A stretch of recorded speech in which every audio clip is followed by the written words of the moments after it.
Hola, buenos días. Mi nombre es Ricardo Anaya. Soy un Senior Product Marketing Manager para Qualcomm en Latinoamérica. Mi trabajo día a día es trabajar con operadores y marcas, fabricantes de teléfonos en la promoción de los productos y servicios que ofrece Qualcomm. Y el día de hoy les voy a hablar de LTE Advance. Vamos a empezar con la agenda. Voy a empezar a hablar un poco de lo que son la evolución de las redes inalámbricas. Y después, para entrar en el tema de lo que es LTE Advance, los servicios que ofrece el LTE Advance, que son un foco en los que nos importan más, los que están teniendo más auge, sobre todo en México y en nuestra región de Latinoamérica. Los features en los que les voy a explicar hoy son Carrier Aggregation, LTE más Wi-Fi agregación, LTE en el espectro no licenciado, LTE Broadcast y Voice over LTE o VoLTE. Empezamos en el slide 3 con la evolución de las redes inalámbricas. Y la primera generación que teníamos en las redes inalámbricas era lo que conocíamos con analógico. Quiero poner, aquí en este slide les estoy planteando los elementos básicos de la red, que son los móviles, las estaciones base, lo que da acceso a la red, y la parte del core, lo que maneja los servicios, toda la conectividad, y en el extremo izquierdo los servicios que se ofrecen. En la parte analógica lo único que servían era voz. Les platico rápido, las antenas, la parte de radio, se conecta por dos links, porque tenemos la comunicación en dos sentidos. Siempre que la comunicación va de la antena, de la RAN hacia el equipo terminal, estamos hablando de downlink, y cuando estamos hablando cuando el equipo terminal está hablando hacia la antena, es el uplink. Y bueno, la primera generación, equipos muy grandes, que eran en los portafolios, hasta en los autos. La siguiente, lo que empezó con la parte 2G, es cuando empezamos a hablar de redes AMPS, donde empezamos a tener unos servicios un poco más avanzados. Empezamos a tener movilidad, pero aún así los equipos eran muy grandes. Ahí se ve el equipo de los 80 muy grande. Downlink y uplink siguen siendo el mismo, las estaciones no cambian de nombre. Aquí después vino un paso intermedio, que lo llamaron más o menos el 2.5G, que fue el brinco que dieron los operadores de la parte analógica a poner los servicios digitales. ¿Por qué? Porque necesitamos más capacidad y la parte analógica no nos la estaba dando. Necesitamos evolucionar de redes. Aquí fue cuando en México los operadores se separaron, uno por una tecnología, otro por otra tecnología, y la red evolucionó a una estación base, los teléfonos empiezan a ser más pequeños, la central empieza a hacerse un poco más compleja, empiezan a meterse servicios adicionales, prepago, voicemail, mensajes de texto básicos, y es el primer intento que hay para una conexión a Internet. Era una conexión a Internet muy lenta, pero bueno, fueron los primeros intentos de la comunicación. Después seguimos con la evolución a 3G. En esa evolución a 3G se agrega un elemento en la parte del acceso de radio que se llama RNC, que es la Radio Network Controller o la controladora de radio. Los equipos empiezan a hacerse más complejos, empiezan a salir smartphones, empiezan a salir equipos con teclados, con cámaras, empezamos a tener los servicios de mensajes, de envío de mensajes, de fotos, algunos multimedia, pequeños videos, los servicios de voz siguen ahí, empiezan los servicios de localización a estar presentes, y obviamente el core se empieza a empezar a migrar a servicios de IP y se empieza a ser más avanzado. Aquí en 3G por primera vez, como lo hacían las redes fijas, las redes que llegan a nuestras casas, el downlink empieza a ser un poco más grande que el uplink. ¿Por qué? Por ejemplo, para una navegación de una página, no es lo mismo la cantidad de datos que mandamos al escribir www algo, que cuando realmente se despliegan todos estos datos en nuestra computadora o en nuestro móvil. Entonces, por esa es la razón que el downlink siempre ha sido más grande que el uplink. Después, y el punto que nos interesa, es la red 4G LTE, en donde en la parte del acceso a radio quitamos la RNC, dejamos toda la opción de radio ahora se llaman eNote B, y el core se migra y se llama ahora EPC, Evolved Packet Core. El ancho de banda, los datos que se están enviando ahora desde el core a Internet son muy, muy grandes. Empiezan a tener nuevos servicios. La parte de fotos empieza a cambiar. La voz en la primera generación de LTE no es a través de LTE, sino se tiene que regresar a 3G para hacer voz. Empezamos a tener más video. Y un dato que les quiero platicar, que el downlink aquí se empieza, el downlink sigue siendo más grande, pero el uplink empieza a crecer. Y uno de los fenómenos son las selfies. Los selfies están haciendo que el uplink esté haciendo, obviamente también muchos servicios como Periscope, Meerkat, que están empezando a demandar más contenido desde la parte del usuario. Entonces en 4G LTE se pueden empezar a manejar a balancear el uplink y el downlink de una manera más equitativa y poco a poco vamos teniendo un uplink más grande. Los equipos se van haciendo más avanzados, las tablets, smartphones más grandes, más complejos, con más servicios. Y bueno, después que el tema de hoy, LTE Advanced. Empezamos a tener conectividad en en muchos dispositivos, en smart trackers, en drones, en sensores, en las casas más avanzados. Empiezan a crearse redes más complejas. Obviamente la demanda y la salida de datos de la red hacia Internet es cada vez mayor, dan mucha más capacidad, los servicios siguen siendo más avanzados y pues vaya, en general tenemos mucha más capacidad de datos y mucha más capacidad de usuarios. Eso es lo que siempre hemos querido, utilizar óptimamente lo que tenemos para tener más datos y más usuarios en las redes. Ok, voy en el slide 10 y vamos para la parte, en el cambio al slide 11 y empezamos con la descripción de lo que es LTE Advanced. LTE Advanced, como todos los estándares en tecnología, están regidos por entidades internacionales. Y en este caso es el 3GPP que va llevando ciertos releases. Entonces el LTE Advanced se hace desde el release 12. ¿Y qué incluye? Incluye nuevos servicios. Incluye lo que es carrier aggregation. Incluye lo que es headnets, redes completas que se optimizan automáticamente. Incluye sistemas avanzados de antenas, esquemas más avanzados de modulación, 256 QAM, que es lo que están ofreciendo algunos operadores de cable, y empezamos a tener esquemas de servicios de datos para mitigar el machine to machine que en 2G tuvo mucho auge, y en LTE Advanced ahora se llama Machine Type Communications, que son anchos de banda pequeñitos para dispositivos que solo requieren conectarse una vez al día a Internet, mandar datos, un sensor. Este estándar está incluyendo capacidades muy pequeñas, anchos de bandas pequeñitos, como ya decía, pero también duraciones de batería de tamaño de 5 a 10 años de duración de batería. Estos son dispositivos que vamos a poner en algún lugar y van a estar ahí trabajando por 5 o 10 años y nada más enviando datos una o dos veces al día. Bueno, también metemos mejores receptores. Vamos a tener más antenas tanto en la estación base como en los dispositivos. 4 o 8 antenas. Y vámonos hacia nuevas fronteras. Vamos a meter LTE en espectro no licenciado, en espectro que hoy utilizan tecnologías como Bluetooth, como Wi-Fi, algunas enlaces punto a punto. Metemos LTE Broadcast. Vamos a hacer un mejor uso del espectro, de las tecnologías que tenemos. Metemos LTE Direct, que son conexiones punto a punto sin tener que pasar por ninguna red. Y empezamos a tener usos de nuevas bandas. Vamos a empezar a compartir bandas más grandes, bandas que de distintos estándares de frecuencia, en estándares que son FDD, que son cambios de frecuencia, en frecuencia que está impar, o en TDD, que todo el ancho de banda se utiliza, pero utilizando en intervalos de tiempo. Y bueno, pasando al slide 12, los 4 temas que nosotros vemos que tienen mucho auge, de los que les quiero platicar un poco, son carrier aggregation, LTE más Wi-Fi, la agregación de los dos streams, LTE en el espectro no licenciado y LTE eMBMS y VoLTE. Disculpen, son 5. LTE Advanced en Carrier Aggregation.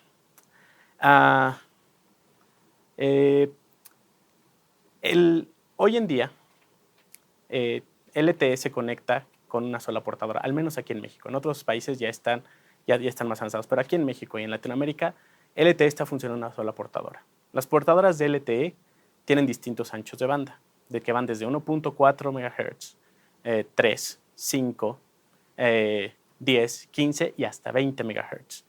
pero 20 es lo máximo que nos puede dar LTE en una sola portadora. ¿Qué pasa cuando queremos más? Cuando ya estamos saturados, queremos más datos.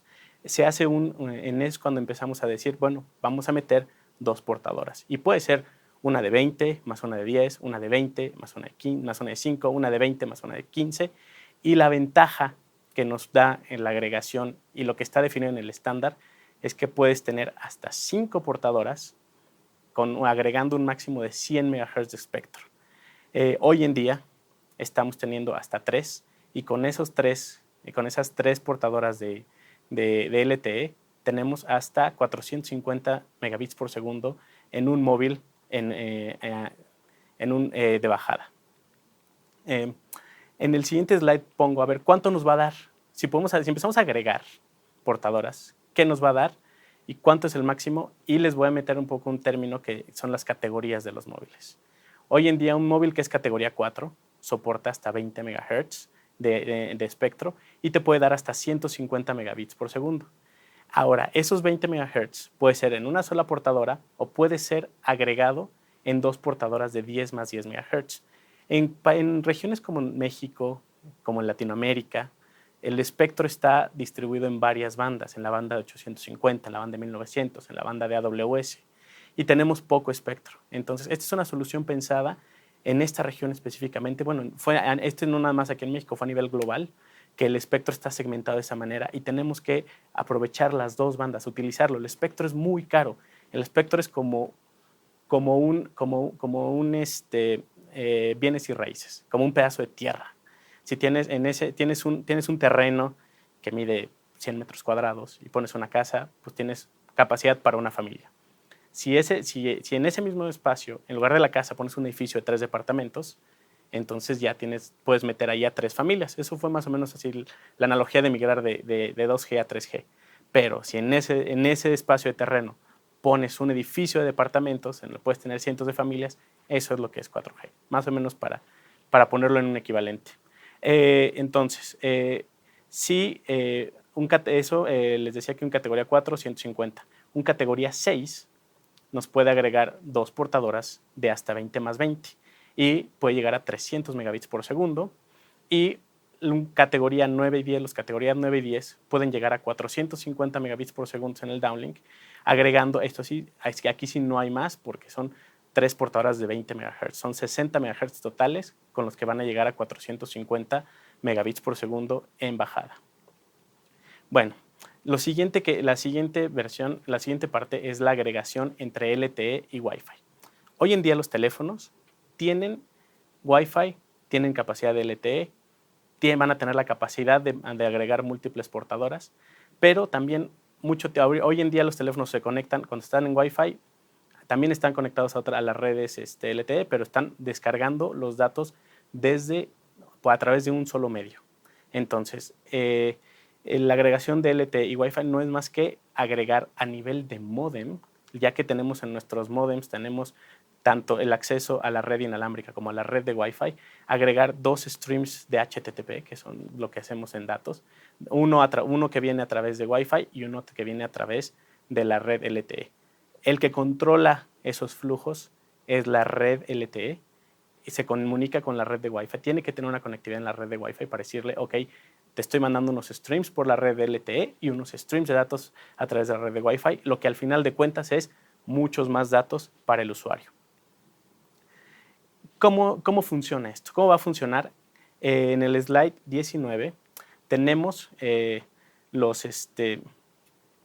cómo están conviviendo los estándares. Esto no es posible si no hay una convivencia de estándares.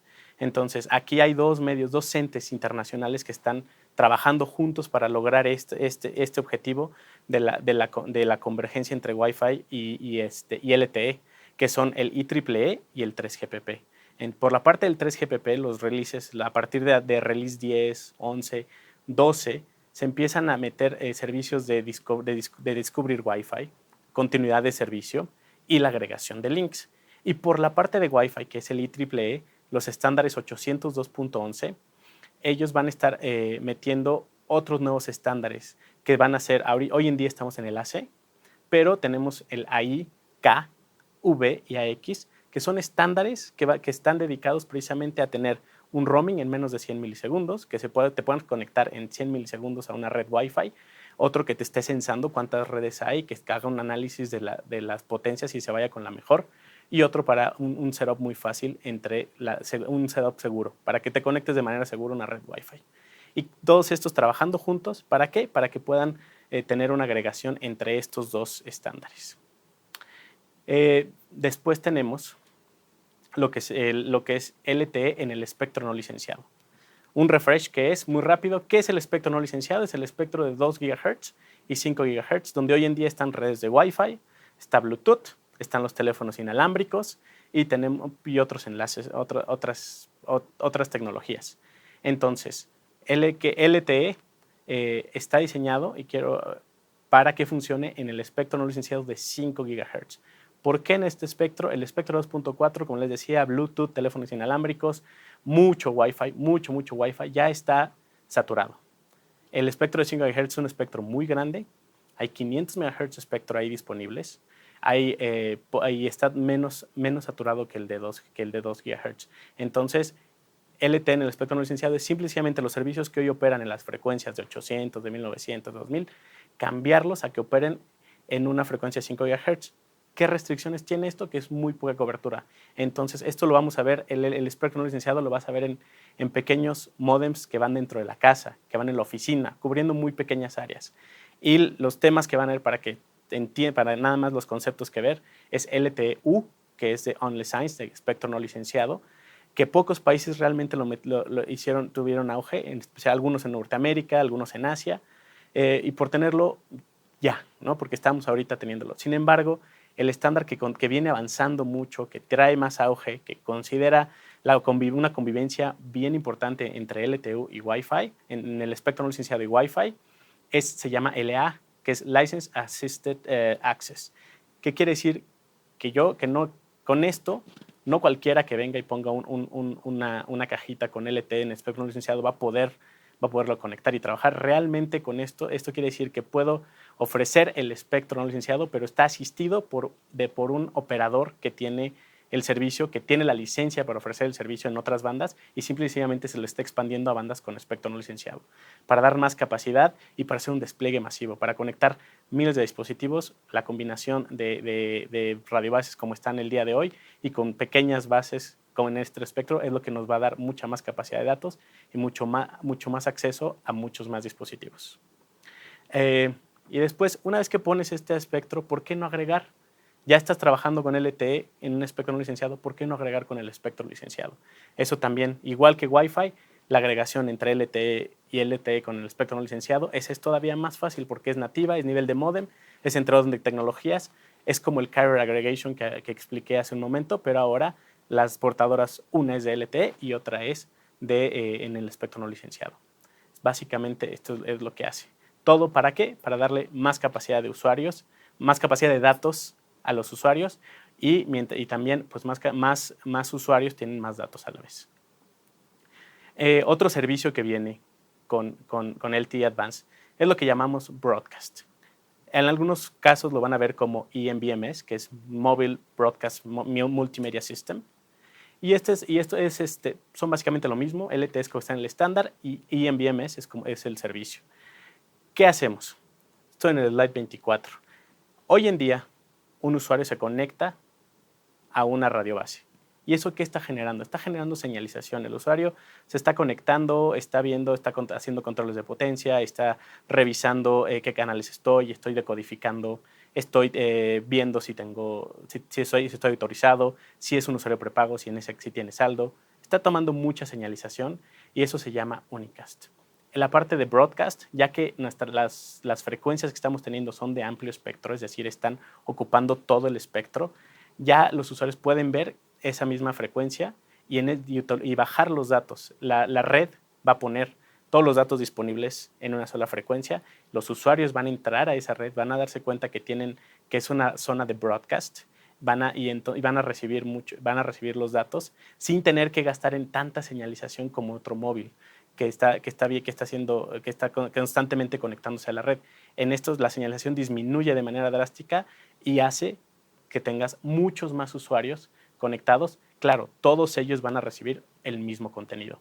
Esto va a tener mucho sentido en eventos, por ejemplo, en algún partido en el que quieres ver las cámaras que están haciendo, repeticiones, estadísticas. Hoy en día vamos a un evento masivo y lo que estamos sufriendo es realmente un exceso. Hay muchos usuarios que están tratando de acceder a los mismos recursos con mucha señalización y entonces hay complejidad, a veces no puede salir la llamada, los datos no se conectan. Con el T-Broadcast, ya que solo tienes un solo contenido, pones el contenido ahí para todos y garantizas muchos más usuarios estén recibiendo el contenido que estás metiendo. ¿Qué es lo que tiene que hacer un operador y un fabricante de dispositivos? Hay dos cosas que tienen que ser. En el slide 29 me regreso a la arquitectura de las redes y se agregan dos elementos.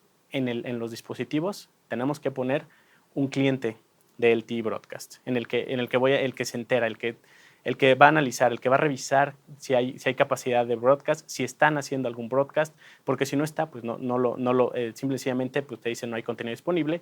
Y del lado del core se pone un broadcast core, que lo más importante es que tiene una entrada donde dice qué es lo que voy a estar transmitiendo. Es un canal, son 2 cámaras, son 3 cámaras, es audio, es alta definición, es definición estándar, todo eso se tiene que agregar. Y finalmente, lo tengo ahí con un asterisco porque LTE Advanced, en la parte de Voice over LTE. Esto no es parte del LTE Advanced, es parte del LTE normal. Sin embargo, va a tener sentido, va a tener mucho auge cuando está la parte cuando entremos a a LTE Advanced, porque esto demanda datos.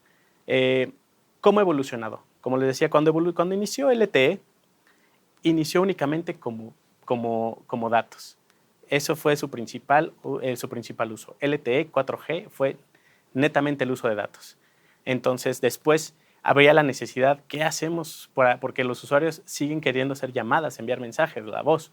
Entonces, los dispositivos tuvieron que evolucionar para hacer funciones que cuando que hagas 4G en datos y tu voz esté por 3G o inclusive hasta en 2G. Entonces, eso es lo que estamos hoy en día. ¿Cuál es la solución que viene, que va a ser a largo plazo? Meter voz sobre IP, handsets que sean capaces de voz sobre IP, para que puedan tener llamadas de voz con IP. Pero no nada más que sean voz sobre IP como hoy en día hace Skype, WhatsApp, algo. Es un servicio de voz optimizado, con calidad de servicio, que te va a dar con vocoders especializados, vocoders de banda ancha, y vas a tener capacidad de voz en alta definición. Entonces, esto también va a ser la simultaneidad de los servicios de voz en LTE y los datos que tengan en 3G y también los servicios que puedan tener. Vamos a empezar a meter servicios a través de LTE, manejo de video, descargas de video, compartir videos. Todo el contenido del media se diversifica y nos ayuda y va a ir mejorando. Ahora, ¿qué hacemos? ¿Qué requiere? El elemento que se requiere en la red es un IMS, que es un IP Multimedia Service. Este IMS es el que controla, está en el lado del core y es el que administra, revisa, ve los usuarios, administra el media, los provisiona, sabe cuándo los registra, les asigna números, y sabe dónde están, sabe si no están conectados en la parte de VoLTE, que se conectan en la red de 3G o de 2G, y obviamente el teléfono tiene que tener un cliente, tiene que tener un desarrollo ahí en el que identifique que está en LTE y que hay capacidad para VoLTE, que esté hablando con el IMS. Estos dos elementos, lo que es LTE Broadcast y VoLTE, los dos requieren elementos en el handset adicionales y elementos en la parte red para que puedan proveer el servicio que estamos promocionando. Y con eso termino mi parte. Muchas gracias.